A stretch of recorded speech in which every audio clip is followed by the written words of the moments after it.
Right, so this is the way I do these now. Obviously, if it's going to be kind of like, you know, a historic vehicle, then I would recreate this mud trap down here all the way down to the bottom. I still need to grind these welds back. But basically boxing in the edge of the floor pan and the side of the bulkhead nicely, all done. Grind the welds back, bit of seam sealer over it, it's all butt welded. There's a little lap in there, a little lap on the top here, but other than that, butt welded in. Need to make this lip up here. And then this side is going to be more or less ready for the inner wing. In here, again, not my tidiest welding. Gas is running a bit on the low side. I need to get that sorted out. But it'll do. It's strong. It's all there. Again, flap the welds back. Lots of sparks in here. And there's a hole over here I still need to sort out. And there's a hole there where I blew through. But other than that, it does the job, doesn't it?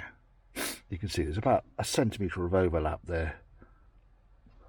Painted between the two surfaces and then really just butt welded it in. Nice closing piece on the A post down here. Plugged it onto the edge of the A post. Sprayed the inside of the A post while I was there as well. And the other thing I did today, oh, it's cold. Welded these corner pieces in and got this ready. So this is the lip that needs to go in there. I'm undecided yet whether this lip actually ends up getting pot riveted in or welded in. I'm inclined to pop rivet it in because trouble is if I pop rivet it in, then you're drilling holes through a galv panel. If you weld it in, then you're kind of trapping moisture in between it and the floor. So damned if you do and damned if you don't. But for now, at 6:30 I'm off. Yes, there's Mr. Coffee. Fuel lines. I've got the feed pipe out. This is the return pipe that's left. On the LSE, these are a bastard to get to. Just get over here. They're a bastard to get to because the filter is secured up here on top of the chassis rail. You've got the air breather pipe for the air suspension and all of the air suspension cables and bits and bobs. I've undone that one obviously. And then the filter is mounted onto this bracket here. You can just about see the hole. Yeah, that was seized up solid. There's a return pipe on the chassis just above where the hole is. And basically I managed to undo the union on the leading edge of the filter, but obviously it's not spinning in its as it should do. So let's go and have a look at the bits that I've pulled off the vehicle. Oh my goodness, it's a long way up here. Right, I'm up. I'm going to have to get the wings later on today. Now, there's the original filter, and that's the tank end of it. You can see that really did put up a fight to undo. And the way these things are designed to work is that nut there is supposed to spin on this shaft that goes through the middle. Okay, to allow you to do the nut up and undo the nut, and the little kind of O-ring in the middle there is to, pardon me, hickety up it is to seal it. That needed some Stilson action. Pipe wrench, there he is down there, look at that. That needed that to get that off. So the ends on here are 13/16, that's the nearest size I can find. The ends on the pipes are 16mm, it's a really common size that knot. The thread in there I believe is M16. Oh, sorry, just warning me I've got to get up there. The size on here is M16 I believe. Standard metric M16 fixing. There's a new filter, and then here's the pipe. So that's the end that goes onto the top of the tank, and you can see it's got a similar kind of setup. This is all the corrosion I was telling you about. I'm not happy with. And indeed, as I was withdrawing the pipe, and all I did was push it off the clips. Had to cut it here. because the spinny bits weren't working. So I cut that, got the filter off, and then literally just pulled this off the top of the chassis rail, and that action caused this. That's how weak it is. So now, my problem now is whether I get the whole of the fuel rail out, line out. For the feed, certainly. The return can go back in, and that's relatively straightforward. And I've got all the pipe and stuff down here. This bit does rust worse than the rest of the pipe in kind of my understanding. I mean, it's not great, is it? This really is. It's kind of what I was expecting. It's reasonably tough, but like that bit there, it's more or less where mine went on my blue L95 car. Now, you're just going to be shouting at the tellies right now, saying, "Oh, for God's sake, Richard, just get the fucking fuel line off." Right, okie doke. So let's go and have a look at the fuel line. I'll get Mr. Creeper. Oh my goodness, right down. Okie doke. Right, so let me guide the torch. So up here, you can see all of this is all the pipe work that goes into the air suspension. And then behind here somewhere is there's the fuel line, there's the fuel feed line. Got it in my hand, dripping petrol down my fingers. And it runs along the top of the chassis rail, all the way along here, behind this box. And then comes out. I think that's it there. Now here, it looks good. Yeah. So the $64 million question is, do I go and replace the entire length of the fuel line? Or do I replace it from the filter back? Because when I look, get the lamp, this uplights the Dale bolt, which is very useful. Up here, if I get that to balance there, Mr. Lampy McLampface. No, you're not going to balance there? You fucking want to balance there, chap. Right, let's do it. Right, do it with two hands. So up here, you can see the return line. That's the return line just there. And as it goes over the top of the chassis and back down the other side, it actually looks in relatively good order. The corrosion would appear to kind of start up as we get underneath the boot floor. So my inclination would be to cut it there and splice it onto another piece of fuel line and then run it back to the top of the tank. I'm going to have to get the endoscope in there right, to see what the fuel lines look like, because if this, going back on the trolley now, ignore the rust on the sills, that's being dealt with. I think realistically the only way of doing it is going to be to unclip all of these lines here, and then I can see the fuel line up here is there. I've got the figure on it. It's a pain in the fucking arse, though, it really is. So I might see if I can pop that out, and then that's going to get the cables down. I can undo this fella here, and that's the feed pipe for the air suspension. In fact, what I probably could do is, because it's this thing here, just take it off and pull it back through, because it's all flexible. I don't like disconnecting things, because when you start disconnecting things that have been connected for the last 28 years, you just don't know whether you're going to cause a problem or you break the bloody connector.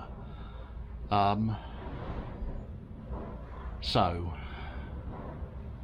that's my quandary.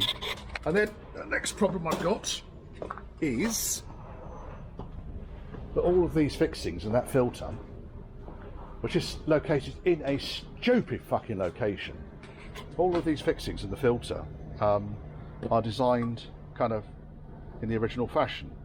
So, for instance, on the top of the tank, the nut comes out the top of the tank, there's an olive, and then it goes into there, and the nut can spin, and this stays rigid. So I don't know why the flex is on there. I seem to think that that is an M12. Fine. That is M16 coarse, if I remember rightly. Here's an M12. I think that's M12 fine. I'll have to double check it. It was M12 and I think it was 1.0, which I think is fine. I might have to voice that bit over. There we go. There's that. So that's fuel line. So yeah, good call pulling that out, wasn't it? because doing this with the tank in place is possible, because I've done it on mine, but it's not as easy. It really isn't.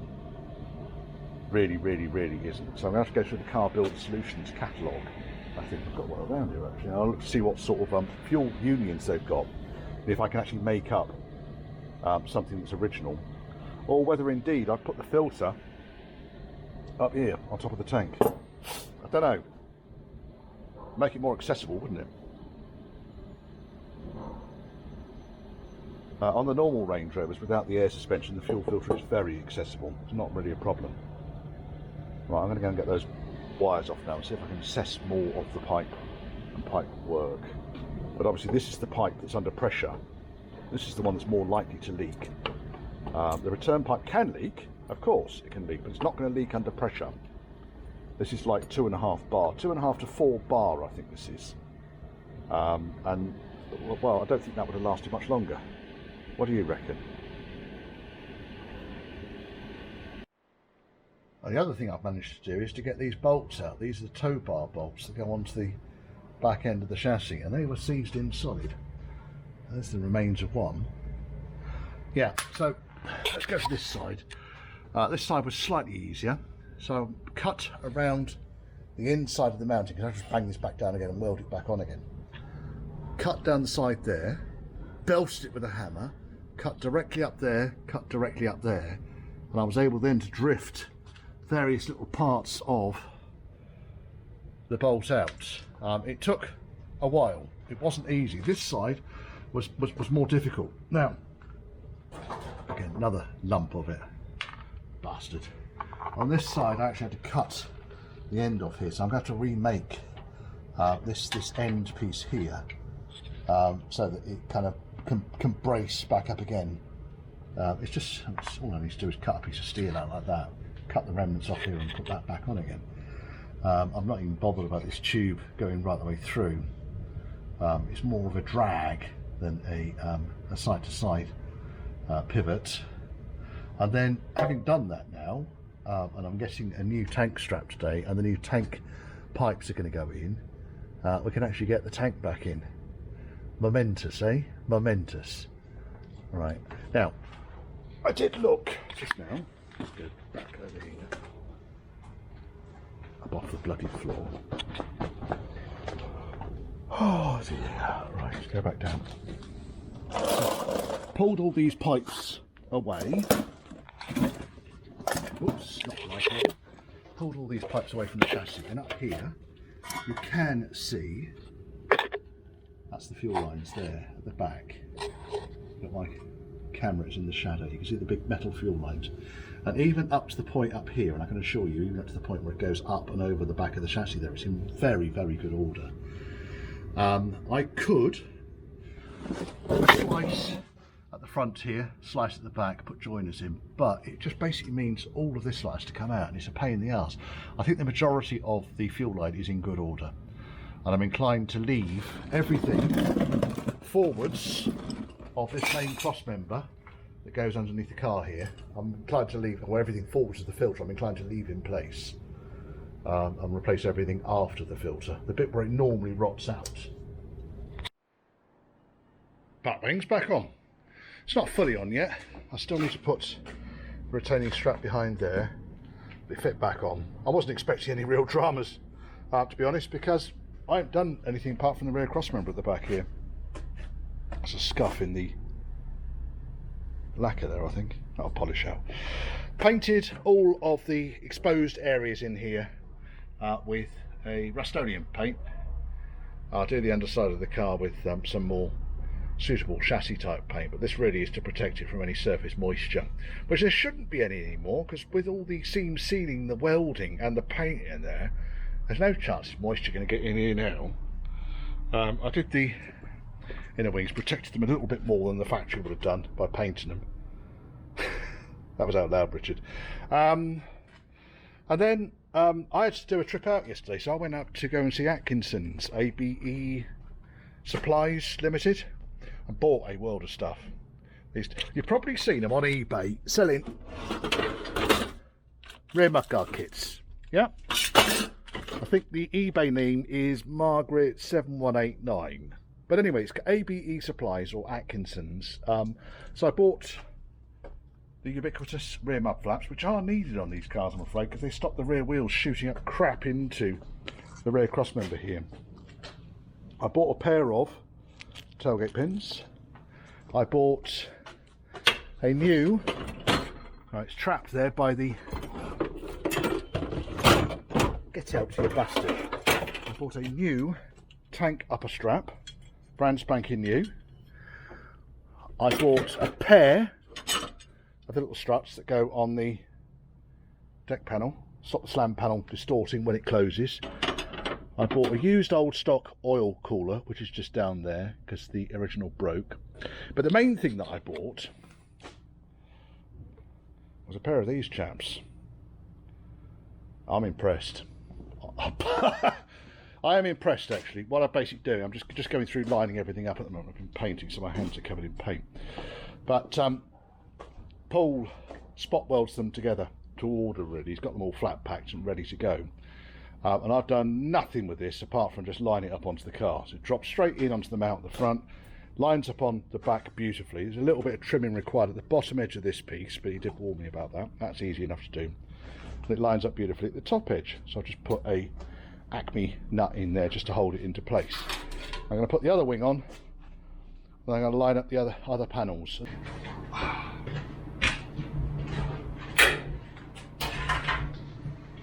Right, so I've got the mounting on the mounting rubber, it's on the front already. I need to sit down there behind air pipes. Behave yourself. That goes in like that, that goes in there. Went down quite nicely actually. Now let's drop the bolts in through the front mounting. And it's gone. Oops, the nuts on the bottom end of it. It's a bit wonky donkey at the moment, but then I've got nothing securing it against the side of the B post. So I'm just going to put the nut on here.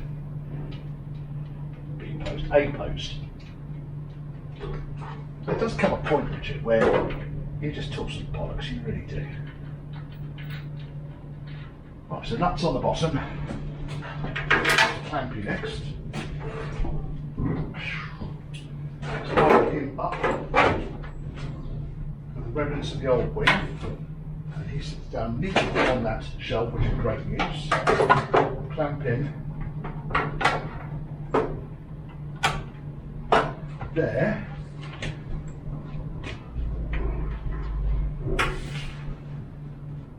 It's not bad actually. It fits. Right. Let's put a screw in here.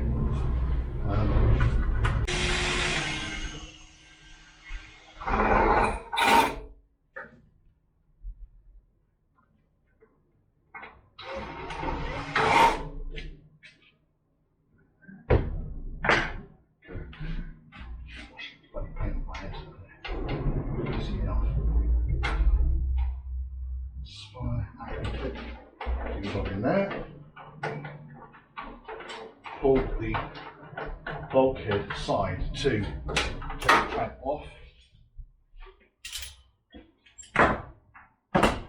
That's the strap that needs to hold the leading edge of the rear wing. They're normally pop riveted on the inside, bare piece of steel, barely any paint on it perhaps. I mean, the original paint is just some primer stuff that's flaking off, and then they just welded a couple of captive bolts in there, and they always snap off. It's easy enough to remake that. Right, here then we've got the lower front panel, which I removed from the car, just tightened up the edges where all the spot welds and things were. Right, to percuss it out, is it going to fit? Is it going to fit? Or it might do. Yes, it is. Straight in. No fucking around. What I'll do is I'll line it up on the rear bolt holes there, first of all. There's two bolt holes at the bottom down here. The leading ones are for the struts, and the trailing ones are for the, used to that again. Are for the lower crossmember thingy. Should have a load of bolts up here. Thousands of them.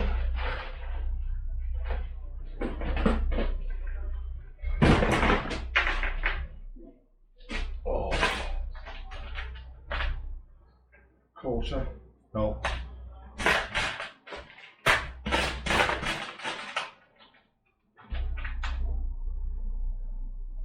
quarter. I'll just lob these in for now. I'll put the washers on later on.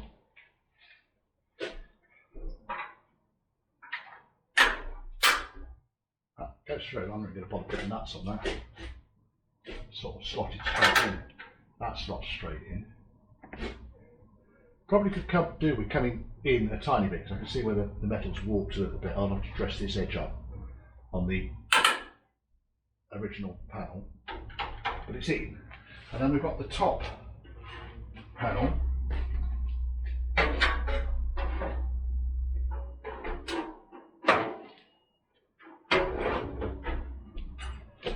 Went down onto there. Now, is that going to line up if I tap him down? Again, where I've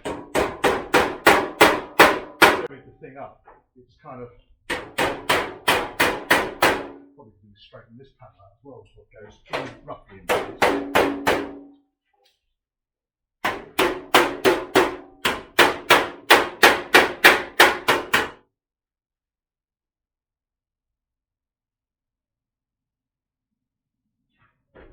Well, yes, it does. It does line up. Can it go any tighter down there? Let's get the clamps on it, I think.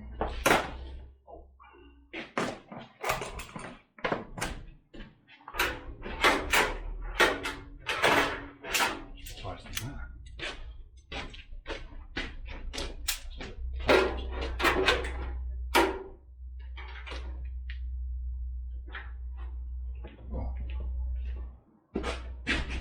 So far, I think.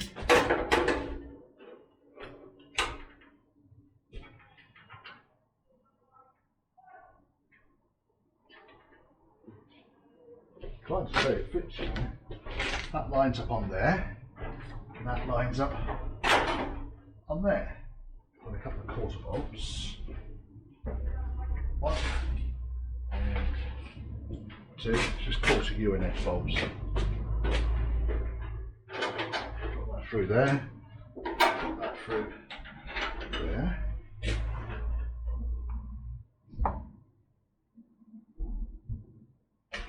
So that fits. Now, my gut feeling is to paint this panel as well. Yeah, there's your original stickers, but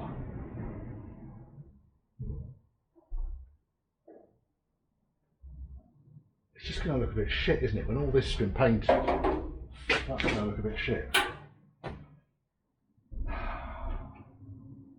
Calls the customer, I think. Let's check some distances.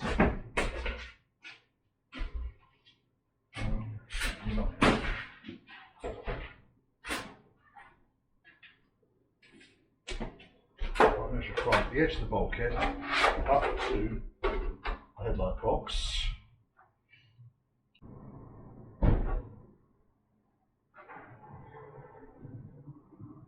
84.5 and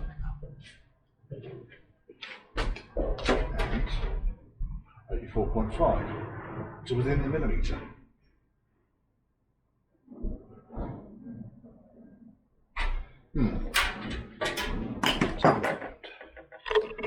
So what I really liked about these is that Paul, when you order them up, wants to know more details about the car. So I've got the earthing post exactly where it should be. The holes for the pump and so forth are exactly where they should be. 1, 2, 3, 4. They're all there. All the fixings down here are exactly where they should be.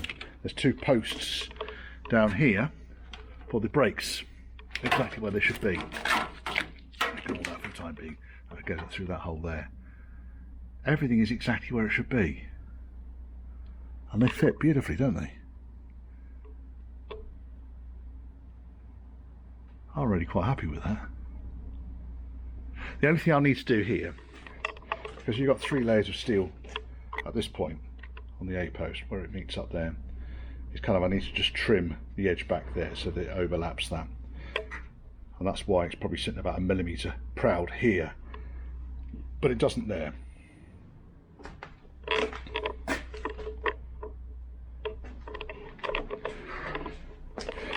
What do we think, folks?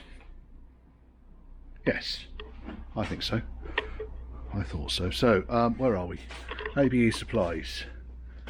Where are they? Let me give you a bit more detail about them, because people always ask me. I'll get like 1,000 messages underneath. ABE Supplies. Whoops, don't knock your coffee over, Richard. Oh, where are we? There we are.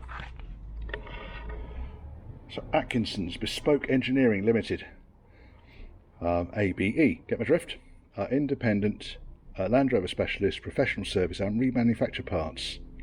Victoria Road, Blackheath, West Midlands, Black Country, B62 8HZ. No website, but like I say, they work through eBay using the eBay name Margaret 7189. I'll confirm that in the text below. Well worth contacting Paul, thoroughly nice bloke, and he's got a workshop that I'm envious of, full of Range Rovers. Interesting Range Rovers. I can't wait to get this thing back together again.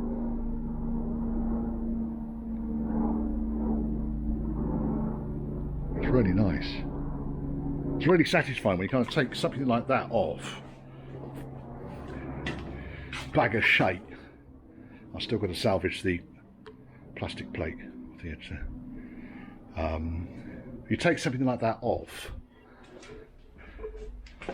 and bolt something like that on, which is all correct with all the correct cutouts for the air suspension. That's really nice. It's even got the little lug down there for the massive round connector. That bugger. You 82, 83 onwards Range Rover owners will know all about that big plastic plug there that sits down here. He's put the reinforcing plate down here with holes kind of in it for the cruise control box, which actually came from this location, but on later cars it sat down there. He drilled those holes as well for me.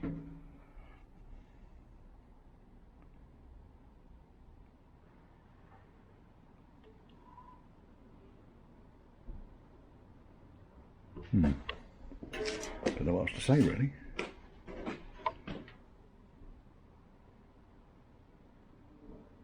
That's the only bit that's failed there. Paul, your spot welder didn't weld that bit. Let's give him a tap. Well, I plug weld it. It's in a location where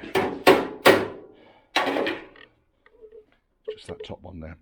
I haven't got a spot welder, but I can easily plug weld that. That's not a problem. That'll hold nice and tight. Beautiful. It's nice when you get something that like fits, really, isn't it? Really is nice. Right, this is going to have to come off the seam ceiling.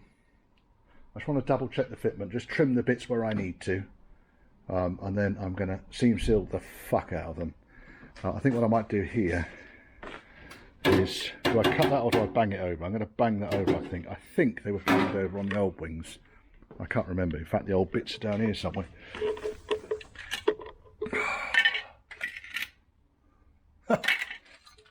Your guess is as good as mine as to which bit we're talking about. There's some nice bits here. That was the bit that went up there. That was the bit that went there, like that.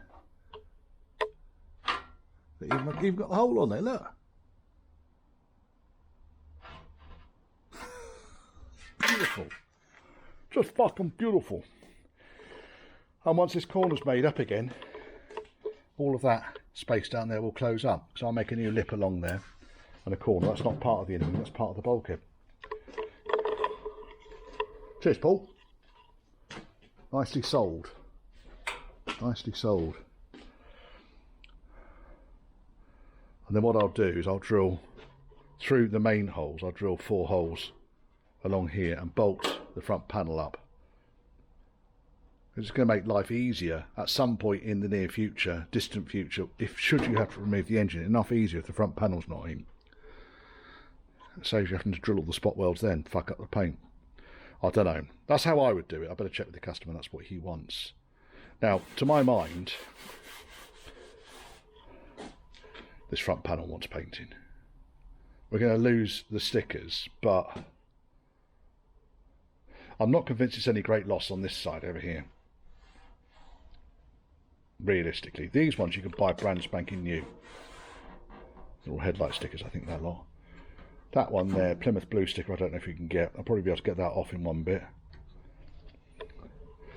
I don't know if you can get the genuine part sticker anymore. I don't know what that one is up there. Something about asbestos. Probably in the brakes.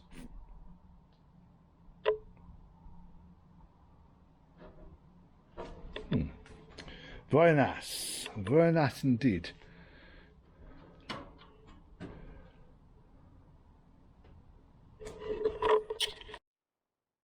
One thing I forgot to mention is, and I didn't know this, Paul does the original fuel lines. This is the full fuel supply line, exactly the same as this shambles, exactly the same dimensions, fit and forget. Beautiful, huh? And it's made out of steel, so I need a paint. That's nice though, isn't it? It's on the floor. I'll give it a good clean out first of all. It's got all the correct fixings on the end there. Very nice. Just wants a good paint, because it's hidden above the top of the chassis. We don't want it to go like that. That's fucked.